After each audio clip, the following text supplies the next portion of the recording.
The morning Delia Marsh walked into the Carbone Tower, carrying a mop bucket and a cracked phone with no lock screen, she had exactly $43 in her checking account and a plan to keep it there until Friday. She wasn't supposed to be on the 41st floor. The cleaning crew rotated assignments every week, and Delia had been on 38 for the past 3 months. The accounting suites, quiet and predictable, men who left their empty coffee cups on the edge of the desk like offerings and never once looked up when she came through. She liked 38. She knew where everything went. She knew which partner left his window cracked even in January, and which one kept a framed photo of a golden retriever turned away from the door like he was embarrassed by it. But Marcus had called in sick that morning, and her supervisor, Teresa, had texted her at 6:45, cover 41, VIP floor. Don't touch anything on the desks. Don't make eye contact. In and out. Delia had read the message twice, pulled on her second uniform, the one without the bleach stain on the left sleeve, and taken the service elevator up. The 41st floor of Carbone Tower was different in the way that money is always different from more money. 38 had carpet the color of old oatmeal and fluorescent lights that buzzed faintly at 2 in the afternoon. 41 had flooring that looked like the inside of a glacier, pale gray marble, threaded with white, and the lighting came from sources Delia couldn't immediately identify. It was the kind of place where the air itself seemed to cost something. She kept her head down and started with the hallway. She wasn't thinking about the man who owned the building. She was thinking about whether the $30 copay for her mother's blood pressure prescription counted as a bill or an expense, and whether there was a difference, and whether either word made the number smaller. She heard voices from behind the double doors at the end of the hall. Not angry voices, not exactly. But the kind of voices that came from men who had never once in their lives had to lower them. She kept mopping. Dominic Raffa had not slept in 31 hours. This was not unusual. What was unusual was that he was still in the building at all. He had a house in Lincoln Park, a real one, not an apartment, with a kitchen he'd had custom built and a master suite on the 2nd floor that cost more to furnish than most people made in a year. He could have been there. He had intended to be there by midnight. Instead, he was sitting at the head of a conference table that seated 20, looking at 4 men who could not give him a single straight answer about where $300,000 had gone. Dominic was 42 years old. He had his father's jaw and his mother's patience, which meant he had almost none. His hair had gone silver at the temples sometime in his late 30s, and he had not minded it, had in fact let it come in rather than fight it. Because Dominic Raffa had never spent much energy fighting things he couldn't control. What he could control, he controlled completely. What he couldn't, he made irrelevant. The 4 men at the table were not irrelevant, not yet. But they were getting close. "Run it again," he said. His chief financial officer, a thin man named Gerald, who had a habit of pulling at his own collar when he was nervous, ran it again. The number didn't change. Dominic stood and walked to the window. 41 floors below, the city was just beginning its morning, taxis cutting through intersections, a woman walking a pair of small dogs that seemed to be going in opposite directions. He watched for a moment. "I want the wire logs by noon," he said. "Every transaction, every authorization, every name." He paused. They left. He stood there in the quiet for a moment, his hands behind his back, looking at nothing. Then he heard something in the hallway, a sound so ordinary it almost didn't register. The soft push of water across a hard floor, the small mechanical rattle of a mop bucket wheel. He turned. Delia had reached the double doors. She was not going to open them. She had been told not to open them. But the hallway outside the double doors had a corner, a small alcove where someone had placed a glass sculpture on a marble pedestal, the kind of art that exists to tell you how much money the person who bought it has, and the floor in that alcove was damp from something she couldn't identify. Maybe a leak from the ceiling. Maybe a spilled drink from the night before. Either way, it needed attention. She was crouching down to get the corner with the sponge attachment when she heard the doors open behind her. She stood up fast, too fast. The bucket caught on the leg of the pedestal, and for one horrible second, she thought the sculpture was going to go. And then it steadied, and then she turned around.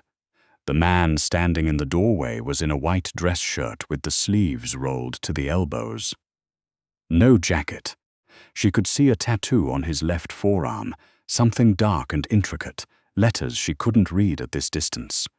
He had the kind of face that had been good-looking once and had become something more interesting than that with age.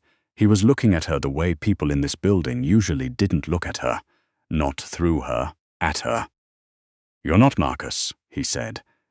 "No," Delia said. "Marcus is sick. I'm covering." A pause. "You found the leak," he said, nodding at the damp floor. "Yes, sir." He looked at the floor, then at her, then at the mop bucket. Something crossed his face that she couldn't name. Not irritation, not surprise. Something quieter than both. "What's your name?" he said. She almost didn't answer. In 3 years of cleaning this building, no one above the 30th floor had asked her that. "Delia," she said.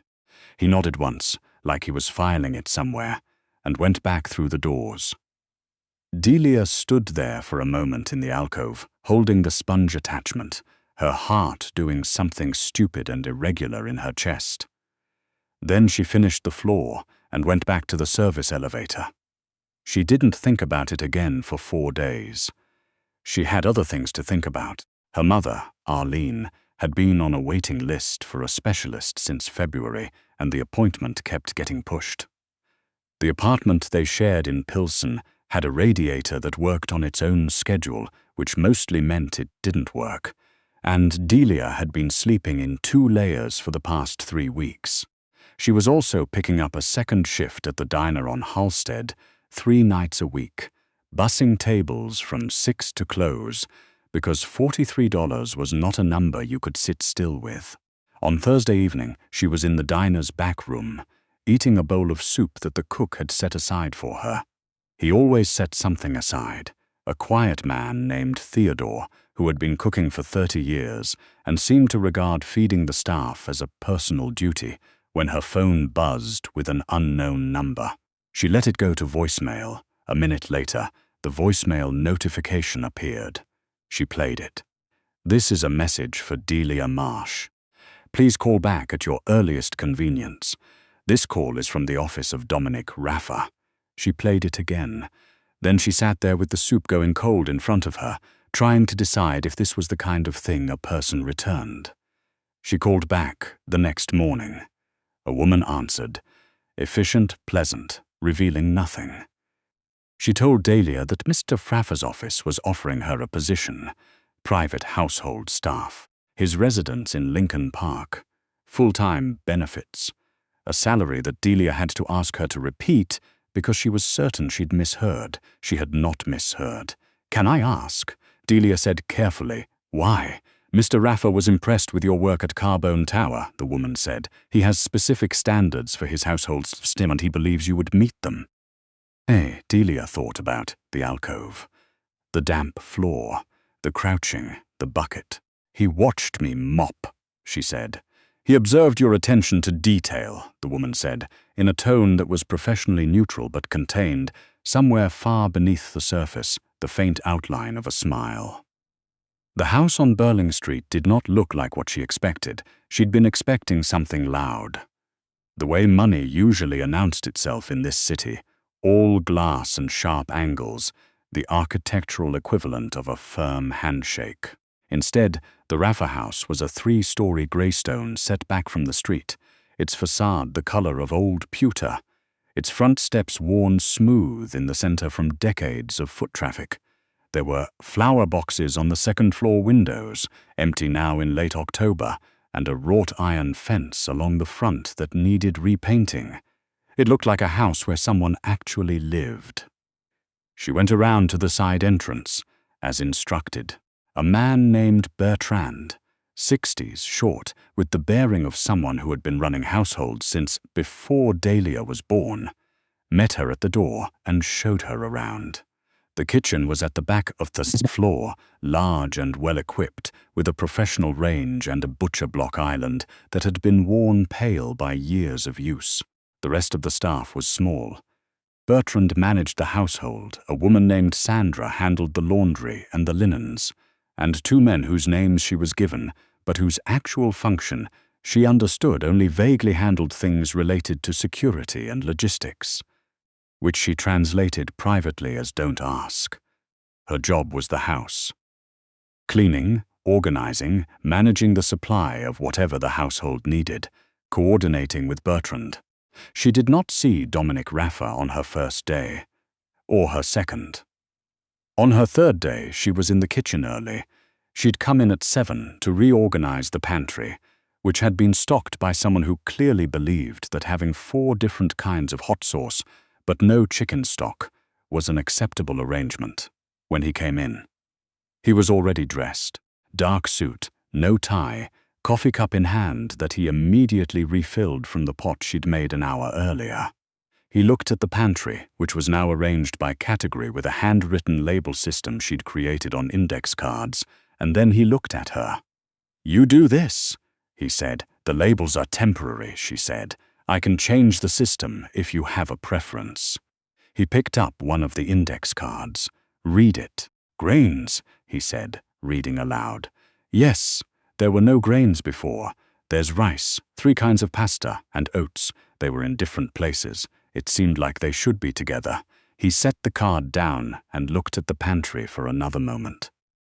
"Do you cook?" he said. Something in the question was careful, like he'd been waiting to ask it and was now watching to see what she did with it. "Yes," she said. "What do you cook?" She thought about it. "Whatever's in front of me," she said. "I grew up in a house where you used what you had." He was quiet. "My mother taught me," Delia said, and then immediately felt like she'd said something too personal and moved to put the label gun back on the shelf. "What did she teach you?" he said.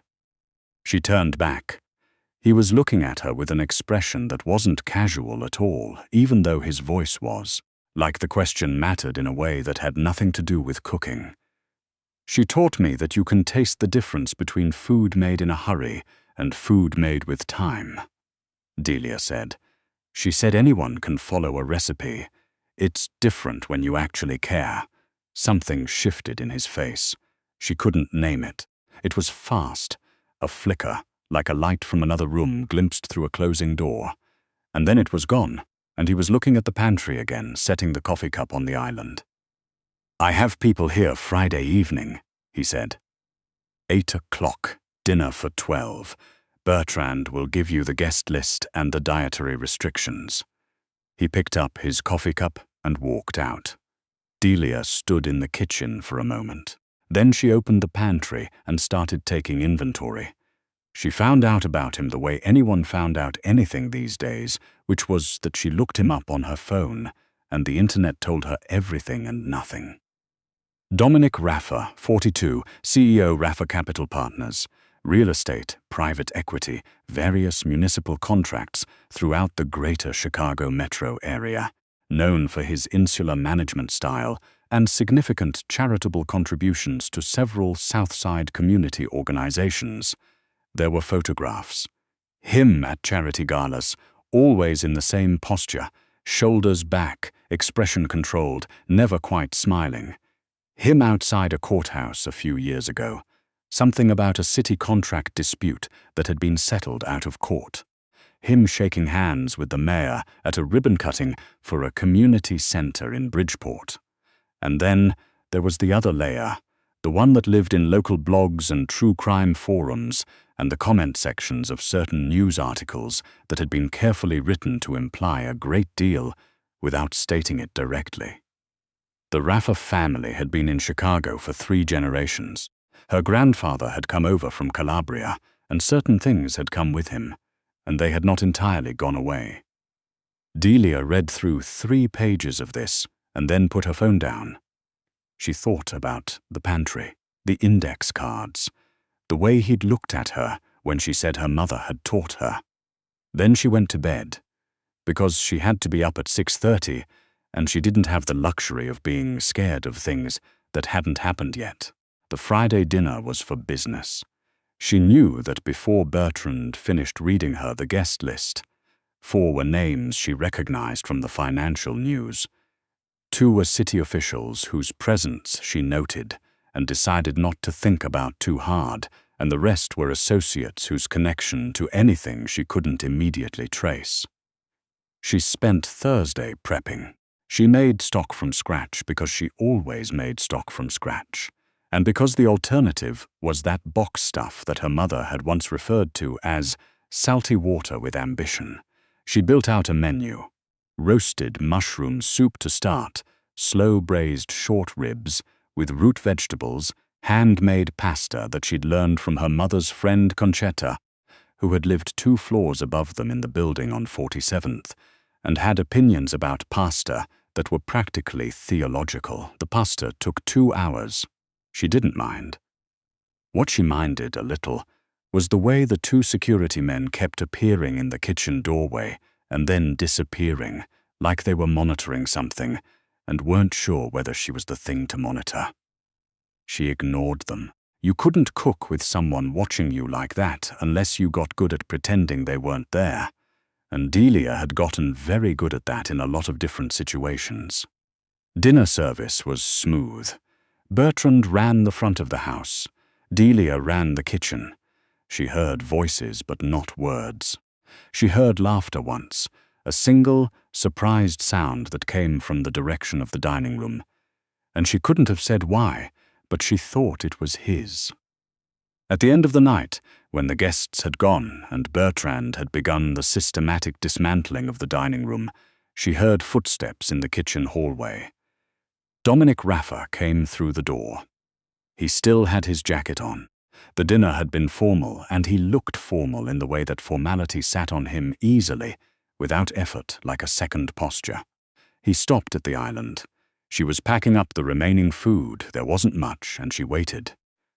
"The short ribs?" he said. "Yes, my mother made short ribs." She stopped packing. He wasn't looking at her. He was looking at the stove, or at the space in front of the stove, or at something that was in the stove and also somewhere else entirely. "Not the same recipe," he said, but the same. He stopped, looked for the word, the same idea. The low heat, the time it takes. Delia was quiet. "She died 6 years ago," he said. "She used to say that anything worth cooking was worth cooking slow." "My mother says that too," Delia said. He looked at her. "She's alive?" he said. "Yes, she's on the west side. She has some health stuff." "But she's—" Delia paused. "She's still the one I call when I don't know what to do." He was quiet for a moment. "Then what's the recipe? For the short ribs?" "Yes," she told him. Not just the ingredients, the order, the reasoning, the things her mother had explained in terms of why rather than what, which was how her mother had always cooked. Not rules, but logic. Not instructions, but understanding. He listened like she was telling him something important. When she finished, he was quiet for a moment. Same logic, in flour first. She'd coat them in flour first. "It does," Delia said. "It does. The sauce. The starch thickens it as it goes." Something in his face did the thing again, that flicker, fast and gone. "Good night, Delia," he said. "Good night, Mr. Raffa." He went out. She stood in the kitchen for a moment, in the particular quiet that comes after. A house has been full of people and then is suddenly not. The stove ticked as it cooled. Outside, a car moved slowly down Burling Street. Then she finished packing up the food and went home. The weeks that followed were strange in the specific way that normal routines become strange when you begin looking forward to the parts that are supposed to be incidental. She came in at 7. She handled the house. She cooked when there were guests, which was often. This was a household that ran on dinner as a form of communication, business conducted over plates rather than in boardrooms, and she began to understand the grammar of who sat where and who received what dish. Some guests got the good wine without asking. Others were poured whatever was open. These things were decisions, and she learned to see them as such. She started leaving a covered plate in the warming drawer on evenings when she knew he hadn't eaten. She didn't announce this. She found out the first time because she noticed the drawer was empty in the morning. She didn't mention it. He didn't mention it. This became a system. Some evenings he came into the kitchen while she was still there. They talked. Not about anything significant, and then gradually about things that were. He told her about his father in the specific way men talk about fathers they've complicated feelings for, carefully, choosing each word, stopping before he reached the part that hurt. He'd grown up in Bridgeport, the youngest of 3 boys. His mother had run the household and raised them and fed half the neighborhood, the way women in that world sometimes did, their territory defined not by power but by reach. She had made everything from scratch because she didn't trust things that came out of cans, and she had grown a garden in a 2x4 plot behind the house that produced, by some annual miracle, more tomatoes than the family could ever use. She gave them away, he said one evening, sitting on the stool on the far side of the island, while Delia cleaned up after a dinner for 8. She'd send me out with a paper bag to every apartment on the block. She sounds like my mother, Delia said. Yours feeds people everyone. She doesn't know how to cook in small amounts. She makes enough for 8 people, even when it's just the 2 of us. Delia paused. Was just the 2 of us. I'm here now, but she still makes enough for 8. He smiled. She caught it from the corner of her eye, brief, unguarded, real, not the controlled expression from the photographs. She focused on the dish she was rinsing. She saw the other part of him 3 weeks in. She hadn't forgotten what she'd read. She hadn't forgotten the security men or the way certain phone calls sent him out of the room and brought him back quieter than before. She wasn't naive. She was 25 years old, and she had grown up in a part of this city where certain things were understood without being said, and she had made a choice to do her job well and keep her eyes to herself and not ask questions that weren't hers to ask. But one evening she came back for her coat. She'd left it in the back room, the small one off the kitchen hallway that served as a staff area, and she heard voices from the study, and then a sound that was not a voice. She stood in the hallway. A moment later, the study door opened, and 2 men she didn't recognize came out. They walked past her without looking at her. One of them had a split lip. The other one was looking at the floor. Dominic came out behind them. He stopped when he saw her. He was in his shirt sleeves. The controlled expression was there, fully there, all the layers of it, but beneath it she could see the tension in his jaw, the flatness in his eyes that came from having just done something that required a certain kind of complete focus. They looked at each other. She went to the back room, got her coat, came back down the hall. "Good night, Mr. Raffa," she said. "Good night, Delia," he said. She went out. She walked 4 blocks to the bus stop and stood there in the October cold and thought about several things, including her mother's blood pressure and her checking account and the fact that she was very good at her job, and this job paid enough that her mother had gotten her appointment with the specialist rescheduled and moved to a real clinic downtown. The bus came. She got on it. She went back the next morning. Her mother came to the house in November. This had not been planned. Her mother, Delia Marsh, had taken the bus across town to return a casserole dish that Delia had left at her apartment, because Delia Marsh did not leave casserole dishes unreturned, and she had shown up at the side entrance of the house on Burling Street with the dish wrapped in a dish towel and a look of complete composure that Delia recognized as her mother's version of extreme interest. "This is the place," Arlene said. "Mama," Delia said. "I just want to see." She stepped past Delia into the kitchen and stood there looking around. At the stove, the island, the pantry. She ran one hand along the butcher block surface. "You cook on that?" "Yes, that's a good range." She said this with the authority of a woman who had cooked on bad ones. Delia was about to suggest that her mother might want to head back when Dominic came through the kitchen door. He stopped, looked at Arlene, looked at Delia. "My mother," Delia said. "She was returning a dish. She's just leaving." "Arlene Marsh," her mother said and extended her hand. Dominic Raffa shook it. "Dominic Raffa," he said. "I know who you are," her mother said pleasantly. "Delia talks about the kitchen. She doesn't talk much about you, but her mother knows." She looked around the room again. "You have a good house, old bones. My grandmother had a house like this in the neighborhood. They don't build them like they said." "They don't." Her mother looked at him for a moment in the way she looked at everything, measuring, unhurried, storing information. "You take care of my daughter," she said. It wasn't a question. "Yes," he said. Her mother nodded. "Good." She turned to Delia, casserole dish, handed it over, kissed her on the cheek, nodded once at Dominic, who nodded back, and walked out. Delia stood in the kitchen holding the casserole dish. "She's remarkable," he said. "She's a menace," Delia said. "I'm sorry about that. Don't be." He poured himself a cup of coffee and stood at the island.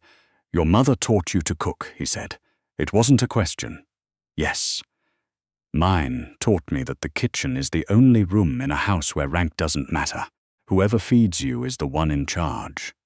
He looked at his coffee. "She used to say that at the table, you can be honest. Everywhere else you can lie. But not at the table." Delia thought about this. "Do you believe that?" she said. He looked at her. "I think it depends on the cook," he said. The holidays were busy. She coordinated a dinner for 40 in early December, a thing that was part party and part obligation and part something she couldn't quite name, a performance whose audience she did not fully understand. She cooked for 3 days.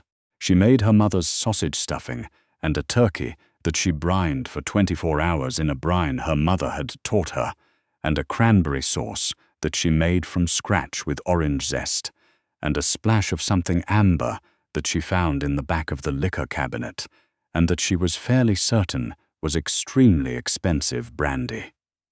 After the guests were gone and the house was quiet, she found him sitting at the kitchen island.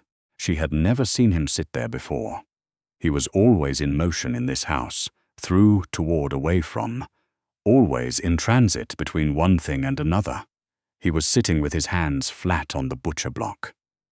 Looking at nothing, she came in quietly and began putting things away. After a moment, he said, "My mother used to do this after any big event. Come into the kitchen and just sit." Delia kept moving quietly, putting things in their places. She said it was the only room that made sense after a lot of people, he said. Too much. Everything. The kitchen made sense. "It has a logic to it," Delia said. "You put things in, something comes out. The cause and effect is clear. Most things aren't like that," he said. "No," she said.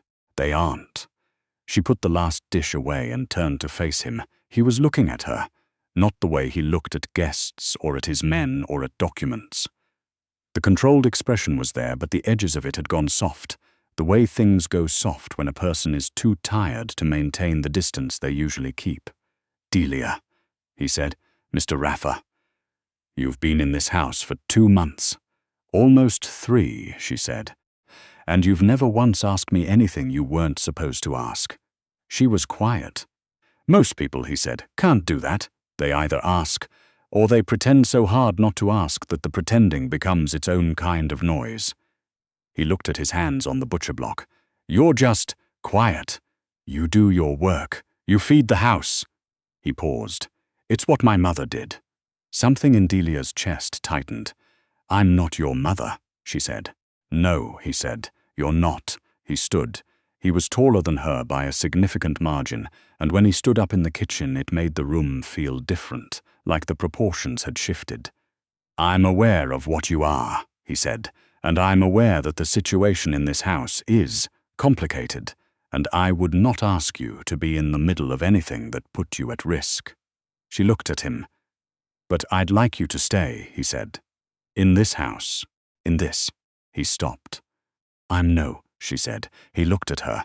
"That wasn't me disagreeing," she said. "That was me saying I know." A moment. Stay, he said. She looked at her hands, at the kitchen, at the worn pale surface of the butcher block island, the good range. The organized pantry with its index cards that were still there, still temporary, never replaced. My mother's appointment is next week, she said. The specialist. I know, he said. Bertrand arranged the car. She looked up. You arranged a car for my mother's appointment. I arranged a car, he said. Delia thought about her mother standing in this kitchen, the way she had run her hand along the butcher block, the look she had given him, measuring, storing. You take care of my daughter. Yes, I'll stay, she said. He nodded. She turned back to the last of the cleanup. After a moment, she heard him move toward the door. Mr. Raffa, she said. He stopped. The brandy and the cranberry sauce, she said. Whatever that was, it was very good. A pause. 40-year Armagnac, he said. I'll use it again. Please, he said. And he went out, and the kitchen was quiet. And Delia stood at the island in the particular stillness that follows a thing that has shifted, when the room looks the same, but everything in it means something slightly different than it did before. She wiped down the counter. She turned off the overhead light and left the one above the stove burning, the way she always did, so the house wouldn't be completely dark for whoever came in last. Then she went home.